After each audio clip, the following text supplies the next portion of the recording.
जोहार गे सनम को लिटे video channel खन आयमा आयमा सारहाव जहां को नोआ वीडियो पे नेले ताबोना आपे ठेन नेहर से अरदास मुचाद धारी वीडियो दो नेल ताबोन पे जहां को आपे ठेन रोड आड़ांग सेटेरो कना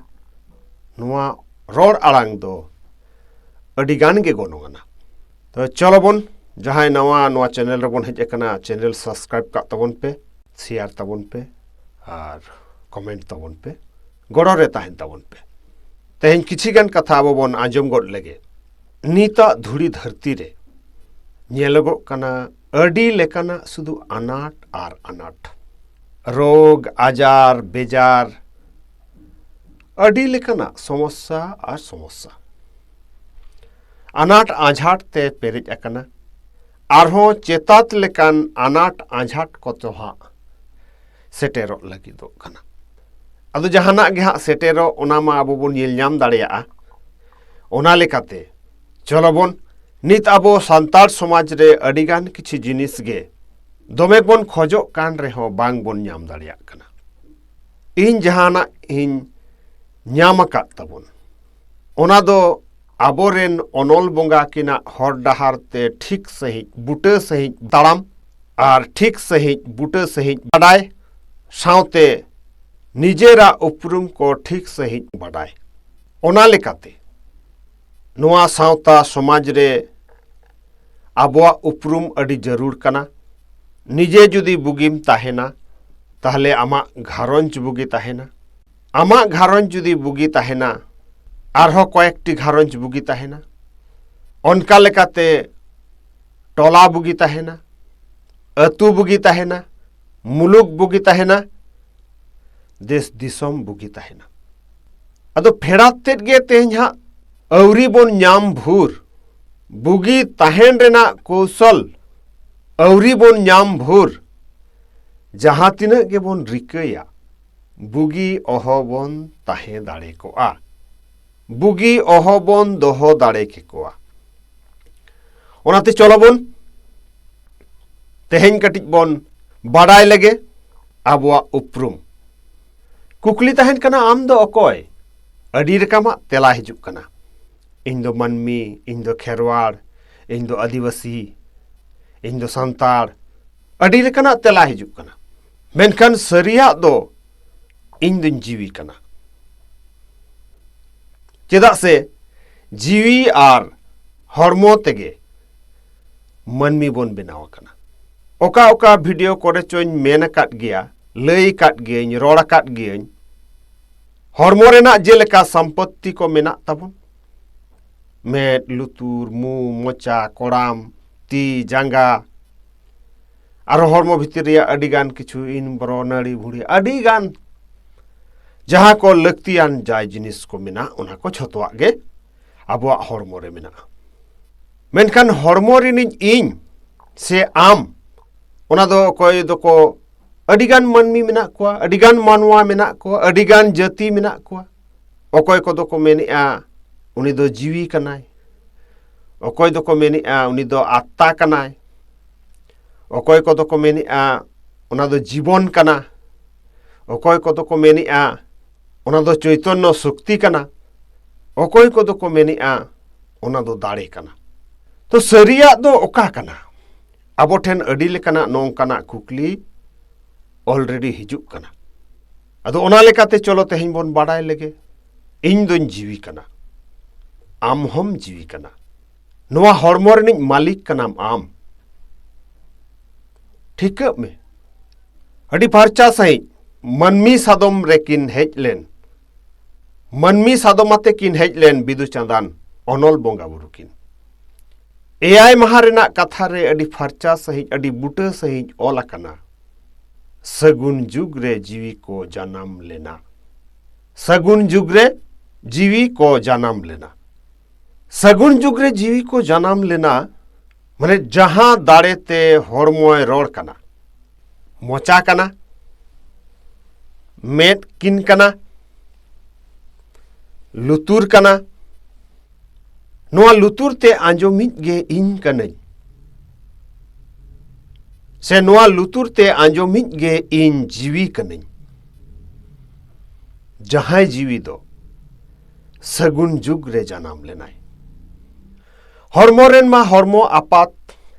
एंगात मेना किना ओनका लेका तेगे जीवी रेन हो जीवी एंगात आपात मेना किना आबो मनमुआ दो बाबोन ठिका किना बाडाय किना बोन मेनखान बाबोन ठिका किना ओनाते उपरुम अडी जरूर कना ठिका अडी जरूर कना नित हो बाबोन बाडाया जीवी ओका लेका नेल जोंगा जीवी दो चेत कना जीवी दो नुआ हरमो चाचलाव रेना मिट दाड़े कना हरमो रे जहां लेका ती जांगा मेद लुतुर मेद मेना उनका गे जीवी रिया हो मोने बुद्धि अकील कमी होरा नुआ को जीविया संपत्ति कना ओनाते आबो बोन गज गुर लेन खान से जीवी दाड़े नुआ हरमो खने सहा लेन खान नुआ हरमो रिया दो ओका हो गोनों बनु आना बाय ताहेना मोचा बाय रोड़ा मु निसस बाय हतावा मेद बाय कोयोगा ती जहाना बाय साबा लुतुर जहाना बाय आंजोमा जांगा उनका गे बांग एताड़ामा आंजोम होचोई नेल होचोई रोड़ होचोई दो ओकोय कनाय जीवी और जीविया ओड़ा ताई दो परम धाम जहां रे दो सेरमा मुचेद सेरेंज कथा रहो मेना सिबिलामन गाते सिबिलामन ओत मुचेद गाते सेरमा मुचेद सेरमा मुचेद रिया दुलर दो हरमो रिया दुलर बाय हुआ सेरमा मुचेद दो हरमो बांग चला ओनाते जीवी रिया कथा गे रोड़ कना ओना लेकाते धरती रे से नोआ जेगेत रे तिने गान मनमी मेना बोना जहां गे को हुई जे सांताड़ महले मुड आदिवासी ओरांग दिकू बामड़े तुड़ुक जहां को गे मेना को नुकु दो झोतो गे चेतावना दाड़ेयान जीवी कना को नुकु जीवी को दो सगुन जुग रे को जानाम लेना आसो अन पालेन नुआ को कथा आंजोम तायम आबो बोन बुझो नाम दाड़ेयात आम दो अकोय कनाम आम दो चेतावना जीवी कनाम मेद सड़िम किना मोलोंग रे मेद सड़िम किना चेतान रे जहां मोलोंग खन भित्री 1.5 इंची गान भित्री रे आम दम ताहेना मोने आलो एटागो मा मोने मेद तीन बुसड़ो मा बुगी बड़ी झोतवा इनेल न्याम्मा जहां दो छतिक कोरेन बोंगा बुरु रे पिया मेद को दु उकाट कोआ उनका गे आर मिटंग मेद ताबोन अनल बोंगा बिदु चंदान किन मेनका मोने आलो एटागो मा मोने मेद तीन बुसड़ो मा बुगी बड़ी झोतवा इनेल न्याम्मा ओना मेद तेगे नेलका अनुआ जीवी अरुणा जीवी रिया रूप दोताय टिड ओनाते जीवी आपाता रूप होताय टिड जीवी एंगाता रूप होताय टिड और इन हो जीवी इन हो टिड ओना खातिर गे आबोआ नवा पेड़ा जखन को हिजुक कना नवा पेड़ा मेनेन जखन नवा धरती रे जहां उयु एना जाना मेनाय उन दो बोन लेआ नवा पेड़ा को हेज कना आबो दो नवा धरती रेन पेड़ा कना बोन मेनखान तेहेन आबो नवा धरती रेन पेड़ा कथा दो बोन हिड़िंग सरी का ओना खातिर गे बोन मेनिया इन्या ओड़ा इन्या सावता इन्या घारंज इन मा नवा घारंज रे नवा पेड़ा लेकाते हेज लेना ठीक से नवा नवा पेड़ा लेकाते हेज काते निच इनिन मालिक कना बुगिम ताहेना बाप बो ताहे दाड़ेया बुगी ठीक ओना लेकाते बुगी ताहेन रिया मिटंग भलई भागे उपाय इन दो नवा घारंज निच पेड़ा कनिन पेड़ा लेका गे बुगे जुदिन कमिया पेड़ा लेकाते नाना हुनर जोमा नुआ रस्क लांदा पेड़ा पहड़े चल लेका बन दाराम कोआ अड़ी रस्कते ठीक से तो उनका गे नौका अड़ी रस्कते नुआ जीवन बन खंडावा ताहेना बन तो नुआ हड़मो रे साय सेरमा खूब बिसी खान बाबन ताहेन कना नित आदो ओना लेकाते गे चलो अड़ी कुसी ते अड़ी रस्कते नुआ जीवन रे बन ताहेना झोतो गे पेड़ा लेकाते आम हो पेड़ा इन हो पेड़ा इन बाबा जखन नुआ घारोंज रे हेज लेनाय उनी हो पेड़ा रूप तेगे हेज लेनाय और नुआ ओत रे उयु तायम धई बुड़िया ती तेगे उनिया मोचा तेगे रोड उडुग लेना उनी गे छुदे फेड़ाव लेआ उनी गे तेहेñ नुई दो नुआ हरमो रिया ᱧᱩᱛᱩᱢ गे ᱧᱩᱢ कते बो ᱧᱩᱢ अकाउट बनाय नुई दो गुपी हराम कनाय से नुई दो गोपीनाथ कनाय अदो ओना लेकाते गे नुआ बॉडी रिया ᱧᱩᱛᱩᱢ बॉडी बन ठीक खातिर गे नुआ बॉडी रिया ᱧᱩᱛᱩᱢ कना गोपीनाथ हंसदा और आबो दो ओना बॉडी गे इन कने नुआ उइहर कते अड़ी जोर दुख हलाक रोग आजार रे अड़ी जोर बेजार बन ताहेन कना कुसीते बाबन ताहेन कना जुदी नुआ बन बड़ाई ᱧामा हुनंग जे इन दोñ मालिक कना नुआ हड़मो रनिज मालिक इñा ती कना इñा बोहक कना इñा मेट कना इñा मोचा कना इñा मु कना इñा लुतुर कना ओनाते अड़ी गान गे मनमी अड़ी फुटनी सहित को मेन गोदा माने जोर ᱧो कथा ते को लेया गौरव कते को लेय गोदा इñा चेन हो बाम छुड़ाव दाड़ेया कथा मा अड़ी सरिया जीवी मा बिनठी बाय गेद दाड़ेया कातान बाय सामा दाड़ेया सेंगेल बाय जुल दाड़ेया हय बाय रोहड़ दाड़ेया दा बाय लोहद दाड़ेया मेनखान बाबन बाडाया बांग बाडाय कते गे बन रोड गोट का आम दो इñा चेन हो बाम छुड़ाव दाड़ेया ताहले तेहेñ खन बन बाडाय किया इन दो नोआ हरमो रनिज मालिक कनाñ नोआ हरमो रनिज ड्राइवर कनाñ नोआ हरमो इन ओका सेडिñ इदिया ओनते गे चलाआ इन बन इदिया तो बांग चलाआ तीन दिन नोआ हरमो रे इनिñ ताहेना नोआ हरमो गे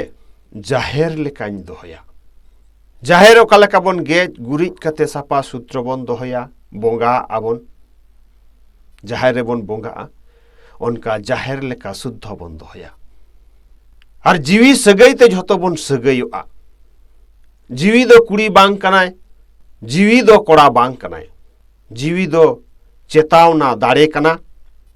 ओका जीवी ओका लेकाय कमिया नोआ हरमोते उनी ओनकान गे आरहों दोसार जन्म रेना हरमोय ᱧामा जुदी उनी कोड़ा लेकाय कमिया कोड़ा हरमोय ᱧामा जुदी उनी कुड़ी लेकाय कमिया कुड़ी हरमोय ᱧामा जीविया कमी होरा तालाते आजा दोसार जन्म दोसार हरमो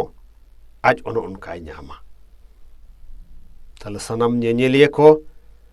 तेहेñ नोआ वीडियो मुचाद धरिज ñेल बखरा अडी अडी सारहाव तेहेñा चैप्टर जहां बन बुझ किया जहां बन आंगोज ñाम किया इन दो जीवी कनाñ नोआ हरमो मालिक कनाñ जीवी रेगे झोतवा मेना हरमो दो जस्ट मिसिन लेकाना कना मोबाइल लेकाना कना जंत्रो कना रे इन जीवी नोआ हरमोन चाचलाव कना उनका गे इन आर इñा नोआ किन बारिया अड़े अड़ी चेहरा ते बुझ ताबन पे आर मा ओका करे जहाना कुकली को ताहेन खान बाडाया को ताहेन खान मा कमेंट रे बाडाय हचोबन पे ठीक गया मा एनखान अड़ी नापाय ते ताहेन पे इन दो जीवी कनाñ नोआ हरमो रनिज मालिक कनाñ नोआ दिसोम रिनिज पेड़ा कनाñ मंचोपुरी रिनिज पेड़ा कनाñ आर नोडे खन हेज अकनाñ आरहों सरक ते रुवाड़ हुयुग तिñा सरकपुरी खन गिñ हेज अकना आड़ी गान हर बन लई गोदा जे ओहो उनी दो गोज एनाय सरक ते चलाव एनाय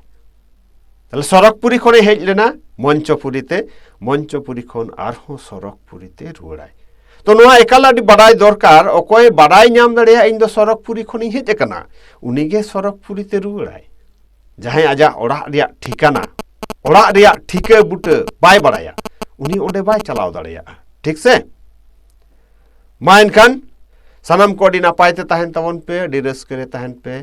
अड़ी नापाय ते तहन तबन पे। सानाम को गे दोसार ते अड़ी अड़ी सरहाव।